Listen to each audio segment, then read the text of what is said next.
پچھلے دنوں 2 ڈاکٹروں کی سالانہ چھٹیوں کی وجہ سے آج کل آن ڈیوٹی ڈاکٹروں پہ کام کا بوجھ زیادہ تھا، اسی لیے اس کا گھر سے زیادہ وقت ہسپتال میں گزر رہا تھا۔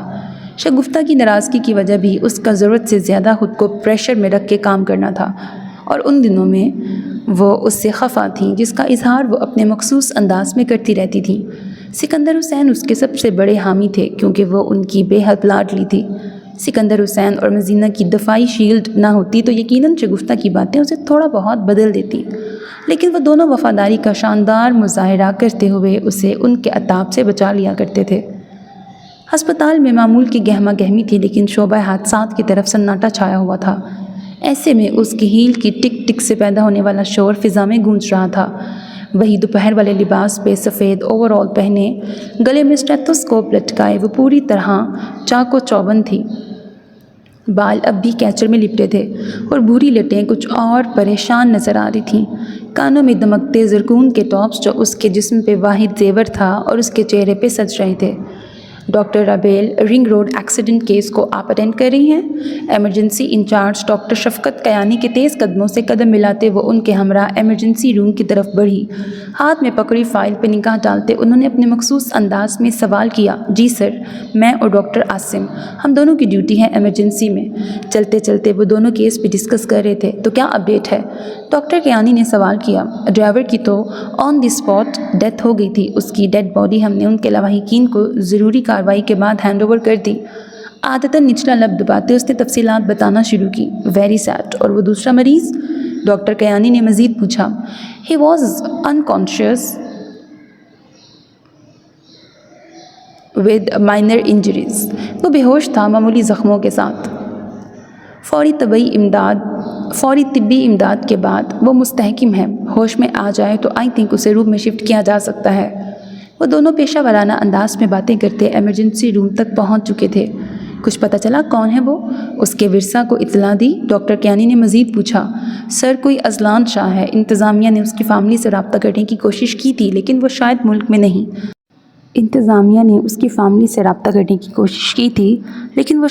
میں نہیں۔ باقی اس کا سٹاف ہے یہاں۔ ایمرجنسی روم کا دروازہ کھولتے رابیل نے ان تک معلومات پہنچائی۔ کیا ٹریٹمنٹ دیا ہے آپ نے انہیں؟ وہ دونوں ایک ساتھ کمرے میں داخل ہوئے۔ وسیع کمرے میں کل 4 بیڈ لگے تھے جنہیں پردوں کی مدد سے الگ کیا گیا تھا۔ ایک پردہ ہٹا کر وہ دونوں اندر داخل ہوئے۔ سر، یہ فائل میں ڈیٹیلز ہیں ساری۔ بستر پہ لیٹے مریض پہ نگاہ ڈالتے اس نے بتایا۔ وہ اس وقت ہوش میں تھا۔ ہیلو مسٹر اذلان، میرا نام ڈاکٹر شفقت کیانی ہے اور یہ ڈاکٹر رابیل ہیں۔ ڈاکٹر نے اس بار اسے مخاطب کیا تھا۔ کیسا محسوس کر رہے ہیں آپ؟ ویسے آپ بہت خوش قسمت ہیں جو اتنے خطرناک حادثے میں سروائیو کر گئے ہیں۔ وہ خاموش تھا۔ ڈاکٹر نے بشاش لہجے میں کہا، خوش قسمت؟ وہ زیر لب بڑبڑایا، چہرہ بے تاثر تھا۔ سٹاف بی پی چیک کریں۔ پاس کھڑی ڈیوٹی نرس کو ہدایت دی گئی تھی۔ نرس نے بلڈ پریشر چیک کرنے کا آلہ درست کرتے اس کا بازو تھاما۔ اس کے خاموش وجود میں حرکت ہوئی۔ Stop, don't touch me. وہ تقریباً دھاڑا تھا۔ مسٹر شاہ، وہ آپ کا بی پی چیک کریں گی؟ ڈاکٹر کیانی نے نرمی سے سمجھایا، پر اس کے چہرے پہ وحشت تھی۔ ڈاکٹر کے اشارے پہ نرس نے ایک بار پھر اس کا بازو تھامنے کی کوشش کی۔ میں نے کہا خبردار جو کسی نے مجھے ہاتھ لگایا۔ وہ شدید مشتعل تھا۔ احتجاج اتنا شدید تھا کہ نرس اور ڈاکٹر دونوں ہی ششدر تھے۔ آنکھوں میں شدید غصہ تھا جس کا اظہار اس نے ہاتھ پہ لگا کینولا کھینچتے ہوئے کیا۔ بے دردی سے سوئی نکالتے خون کے ننھے قطرے ہاتھ کے بیرونی حصے پہ نمودار ہوئے تھے۔ انف! رابیل نے ایک دم آگے بڑھ کے اس کی کلائی تھام لی۔ وہ ایک مضبوط توانا مرد تھا۔ اس نے بازو چھڑانے کی کوشش کی جس سے رابیل کو شدید جھٹکا لگا اور کوٹ کی جیب میں اٹکا اس کا فاؤنٹین پین ٹائل فلور پہ گر کے 2 ٹکڑے ہو گیا، مگر رابیل نے اس کی کلائی نہیں چھوڑی تھی۔ چپ! اس کا انداز بالکل ایسا تھا جیسے کوئی چھوٹے بچے کو ڈپٹتا ہے۔ وہ بے یقینی سے اس نوجوان ڈاکٹر کو دیکھ رہا تھا جو بے حد سنجیدہ اور تنبیہی نظروں سے اسے گور رہی تھی۔ سٹاف، آپ بی پی چیک کریں۔ نرس کو حکم دیتے وہ خود روئی سے ہاتھ پہ لگا خون صاف کرتے اب اس کا کینولا دوبارہ لگا رہی تھی۔ وہ بغور اسی کو دیکھ رہا تھا، پر احتجاج دم توڑ چکا تھا۔ سر تکیے پہ گراتے وہ اب مشتعل نہیں مگر بے چین تھا۔ رابیل نے جھک کر اپنے قلم کے دونوں ٹکڑے اٹھائے۔ اس کے چہرے پہ تعصب تھا۔ سر جھٹکتے اس نے ایک نظر اس عجیب مریض کو دیکھا اور قلم کوٹ کی جیب میں ڈال لیا۔ چند منٹ اس کی طبیعت، دواؤں اور طریقہ علاج پہ تبادلہ خیال کرنے کے بعد وہ دونوں وہاں سے دوسرے مریض کے پاس چلے گئے۔ بستر پہ لیٹے اذلان کا سر مسکن دواؤں کی وجہ سے بھاری ہو رہا تھا۔ اس نے آنکھیں موند لیں۔ چند منٹ میں وہ گہری نیند سو چکا تھا۔ رابیل سٹاف روم میں اکیلی بیٹھی اپنے ڈنر سے لطف اندوز ہو رہی تھی جب ڈاکٹر عاصم ہاتھ میں چائے کے 2 مگ تھامے اندر داخل ہوا۔ اسے مزے سے پیتزا اڑاتے دیکھ کر ماتھے پہ تیوریاں چڑھائیں اور پھر چائے کا مگ میز پہ پٹکنے کے سے انداز میں رکھا گیا تھا۔ سننے میں آیا آپ کا وہ سنہری قلم اس دار فانی سے پوچھ کر گیا ہے۔ کانوں کو ہاتھ لگاتے اس نے وضاحت کی اور اصل مدعے کی طرف آیا۔ یقیناً ڈیوٹی نرس کی بدولت ایمرجنسی کا واقعہ اس تک پہنچا تھا۔ ٹھیک سنا ہے آپ نے۔ رابیل نے لب بھینچے۔ اس کے چہرے پہ تعصب در آیا تھا۔ بہت افسوس ہوا۔ یقیناً نہایت نایاب قلم ہوگا جسے آپ یوں ہر پل دل سے لگا کے رکھتی تھیں۔ فرعون کے زمانے کا تو ہوگا۔ ڈاکٹر عاصم اس کا بیچ میٹ تھا۔ دونوں نے ایک ساتھ ہی ایک ہی کالج سے MBBS کیا تھا اور ہاؤس جاب کے بعد دونوں ملازمت بھی ایک ہی ہسپتال اور ایک ڈپارٹمنٹ میں کر رہے تھے۔ عاصم کی بزلہ سنج طبیعت اور رابیل کی شرارتی شخصیت کی بدولت دونوں میں اچھی دوستی تھی۔ ڈاکٹر عاصم سے اس کی اتنی پرانی دوستی تھی کہ اس کی فیملی اسے گھر کا فرد ہی سمجھتی تھی۔ بابا نے گفٹ کیا تھا مجھے MBBS میں ایڈمیشن کے بعد۔ رابیل کو اپنے پین سے شدید محبت تھی۔ پچھلے کئی سال سے وہ پین اس کے پاس تھا اور بہت بار مذاق کا نشانہ بننے کے باوجود اس نے اس کا استعمال ترک نہ کیا تھا۔ وہ بہت مہنگا نہیں تھا پر بہت خاص تھا کیونکہ اس کے پیارے بابا کا تحفہ تھا اور وہ اسے ہمیشہ بہت سنبھال کے رکھتی تھی، جو آج ایک مریض کے ہنگامے کو ہینڈل کرنے میں اس کے کوٹ سے گر کے ٹوٹ چکا تھا۔ 1 منٹ میں ٹوٹ گیا؟ اس نے تعصب سے کہا۔ تو پھر آپ نے اس کی ہڈیاں نہیں توڑیں؟ ڈاکٹر عاصم نے اسے چھیڑا۔ کس کی؟ اس نے ناک چڑھائی۔ جس نے قلم توڑا؟ انداز استہزائیہ تھا۔ وہ تو پتہ نہیں عجیب ہی چیز ہے۔ ذرا سی بات میں ایمرجنسی میں واویلا مچا دیا اس نے۔ میرا خیال ہے وہ شوق میں تھا۔ وہ یک دم سنجیدہ ہوئی تھی۔ آنکھوں کے سامنے وہ منظر لہرایا تھا جب چہرے پہ جنون اور پھولے تنفس کے ساتھ وہ یک ٹک اس کی طرف دیکھ رہا تھا۔ یقیناً ہوگا۔ آپ جیسی 30 مارخواں کی گوریوں کے بعد کوئی بھی نارمل انسان شوق کی کیفیت میں جا سکتا ہے۔ ڈاکٹر عاصم نے حسب معمول جملہ کسا جس پہ رابیل نے مصنوعی خفگی سے دیکھا۔ پھر چائے کا مگ اٹھا کے مزے سے گھونٹ پڑنے لگی۔ قیمتی پتھروں سے تعمیر کردہ پرانی طرز کی عمارت مکینوں کی شان و شکوہ اور حسب نسب کی چگلی کھاتی تھی۔ بلند دروازے کے ستونوں پہ لگی تختی پہ عمارت کا نام کندہ تھا۔ گلفشاں لمبی چوڑی ڈرائیو وے کے بعد محل نما کوٹھی دکھائی دیتی تھی جسے 2 اطراف سے خوبصورت اور وسیع لان نے گھیر رکھا تھا۔ عمارت کی پچھلی جانب مصنوعی جھیل بنائی گئی تھی۔ دھوپ میں اس کے پانی سنہری ہوتے تھے۔ شام کے سائے گہرے ہو رہے تھے۔ سورج کی کرنیں ابھی کچھ دیر پہلے گلفشاں پہ آخری نگاہ ڈالتی رخصت ہوتی جھیل کے سونے رنگ کو سیاہ کر گئی تھیں۔ عمارت کے بیرونی حصے کی زرد مدھم روشنیاں جل چکی تھیں جبکہ اندرونی حصہ قیمتی فینسی لائٹوں اور کرسٹل جھومر کی چکا چوند روشنیوں سے منور تھا۔ اپنے ہمسفر کا بازو تھامے وہ سرشار سے اپنے کمرے سے باہر نکلی۔ سنہری کامدار ساڑی میں اس کا دلکش سراپا ستم ڈھا رہا تھا۔ گلے کے گہرے کاٹ سے نمایاں ہوتی گردن کی ہڈی اور تنی ہوئی سراہی دار گردن میں جھلملاتا قیمتی گلو بند، اس پہ مناسب میک اپ، بالوں کو جوڑے میں سمیٹے وہ سچ میں دیکھنے کی چیز لگ رہی تھی۔ اس کے شوہر کے چہرے پہ ہلکی سی مسکراہٹ اور اطمینان اس بات کا گماس تھا کہ وہ پہلو میں کھڑی زوفشاں کی قربت میں مطمئن و شار ہے۔ وہ خود قیمتی سوٹ میں ملبوس تھا۔ ان دونوں کی تیاری بتا رہی تھی کہ وہ کہیں باہر جا رہے ہیں۔ لاؤنج میں قدم رکھتے ہی ان دونوں کی نگاہ ایک ساتھ شکیل الدین پہ پڑی جو اس کے بیٹے کو گود میں اٹھائے دوڑا چلا آ رہا تھا۔ بچے کے گھٹنے سے خون بہہ رہا تھا۔ یہ کیا ہوا اسے؟ زوفشاں کو پرے دھکیلتا وہ بے اختیار بچے کی طرف بڑھا۔ وہ بہت پریشان نظر آ رہا تھا جبکہ بچہ زار و قطار رو رہا تھا۔ زوفشاں کو حیرت کا شدید جھٹکا لگا تھا۔ ایک عجیب سی ذلت محسوس ہوئی تھی اس پل کہ وہ چاہ کے بھی آگے نہ بڑھ سکی۔ قدموں کو زمین نے جکڑ لیا تھا۔ صاحب بابا سائیکل چلاتے گر پڑے، ملازم نے ڈرتے ڈرتے بتایا۔ ہمایوں بخت بچے کے زخمی پیر کا معائنہ کر رہا تھا۔ تو تم اس وقت کہاں تھے؟ 1000 بار سمجھایا ہے بابا کے ساتھ ساتھ رہنا ہے۔ اچانک زوفشاں ہوش میں آئی تھی۔ فوراً آگے بڑھ کے اس نے شکیل الدین کو سخت لہجے میں سرزنش کی۔ اس کے شوہر نے نہ شکیل الدین کی رونی صورت پہ توجہ دی تھی نہ ہی زوفشاں کے لہجے پہ۔ وہ تو بس متفکر سا اپنے اکلوتے بیٹے کے زخم سے رشتے خون کو دیکھ رہا تھا۔ اسے ڈاکٹر کے پاس لے چلتے ہیں۔ اس بار مخاطب زوفشاں تھی۔ آپ ریلیکس رہیں، بچے کھیل کود میں گر جاتے ہیں، میں ہوں نا، پھر کس بات کی پریشانی ہے؟ اس کے چہرے کے تاثرات پل بھر میں بدلے تھے۔ چند لمحے پہلے والی سختی کی جگہ اب بڑی پیاری سی مسکراہٹ تھی۔ نرمی سے اسے اپنے شوہر کی گرفت سے نکال کے اس کا ماتھا چوما۔ زوفشا کے لہجے کی مٹھاس اور تسلی دونوں ہی اسے مطمئن کرنے کے لیے کافی تھیں۔ چلیں جی، ماما آپ کو میڈیسن لگائیں گی، اور اب بالکل نہیں رونا میرے بیٹے نے، اسے محبت سے پچکارتے وہ اپنے ساتھ کمرے میں لے گئیں۔ بچہ ایک دم خاموش ہو گیا تھا اور اس کے ساتھ باپ کا پریشان چہرہ بھی پرسکون ہو گیا تھا۔ بستر پہ چت لیٹے اس نے داہنے بازو سے اپنی آنکھوں کو ڈھانپ رکھا تھا، پر وہ اپنے ارد گرد سے لا علم تھا۔ اس کا مینیجر ہارون سعید اور ڈاکٹر رابیل سکندر بیڈ کے پاس کھڑے اسی کے متعلق گفتگو کر رہے تھے، جس میں اسے ذرا برابر بھی دلچسپی نہ تھی۔ ہارون اس کی صحت کے متعلق استفسار کر رہا تھا اور رابیل پیشہ ورانہ انداز میں تسلی دے رہی تھی۔ ڈاکٹر کیانی نے اوکے کر دیا ہے، اب آپ انہیں روم میں شفٹ کروا سکتے ہیں، باقی کا ٹریٹمنٹ وہاں جاری رہے گا۔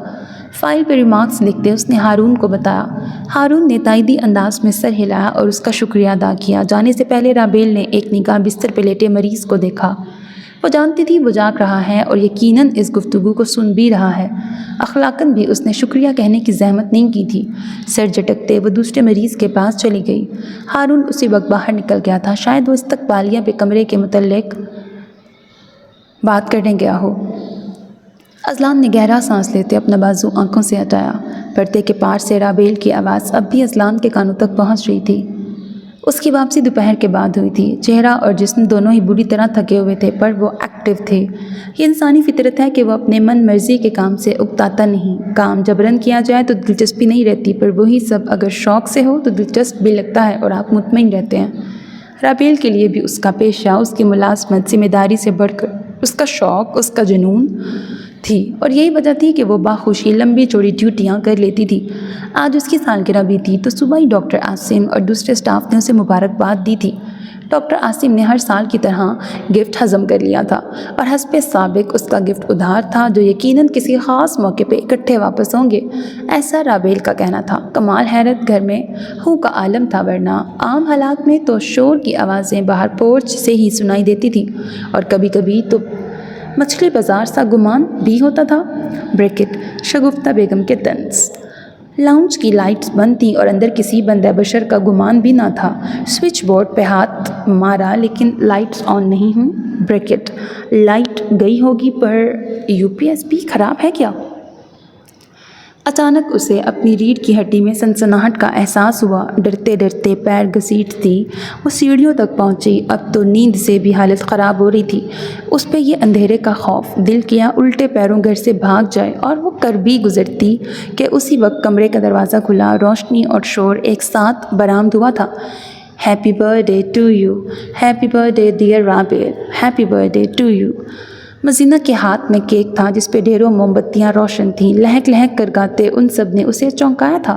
سکندر حسین، شگفتہ، مزینہ، شجاع، سب لوگ اس کے گرد جمع تھے۔ ایک دم چہرے پہ بے پناہ مسرت جھومنے لگی تھی، پر غصہ بھی بہت آیا تھا۔ آپ لوگوں نے تو جان ہی نکال دی تھی میری، جانتے بھی ہیں اندھیرے سے کتنا خوف آتا ہے مجھے۔ وہ لگ بھگ رو دینے کو تھی۔ ارے بھائی، آج کے دن جان نکل جاتی تو مستقبل کا ایک خرچہ کم ہو جاتا، سالگرہ اور برسی اکٹھی منا لیتے ہم۔ سکندر حسین کی بات پہ اس نے ابرو اچکاتے منہ بنایا۔ مطلب آپ کو میرے مرنے کا کوئی غم نہ ہوتا؟ شگفتہ بیگم نے سر پیٹ لیا۔ حد ہوتی ہے فضول گوئی کی بھی۔ سالگرہ والے دن یہ کیا نحوست بھری باتیں شروع کر دیں آپ دونوں نے؟ انہوں نے باقاعدہ ڈپٹا تو رابیل اور سکندر حسین دونوں گلا کھنکھارتے موضوع بدل گئے۔ This is so sweet and thank you. Mazina کے ہاتھ میں پکڑے کیک کو دیکھ کے وہ مسکراتے ہوئے بولی، جیتتا رہے میرا بچہ۔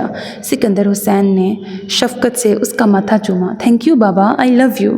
آئی لو یو ٹو جانے بابا۔ آپ دونوں باپ بیٹی کے بیچ اگر تھوڑی سی محبت بچی ہو تو میں بھی مبارکباد دے دوں۔ شگفتہ بیگم کی بات پر وہ جلدی سے ماں سے لپٹ گئی۔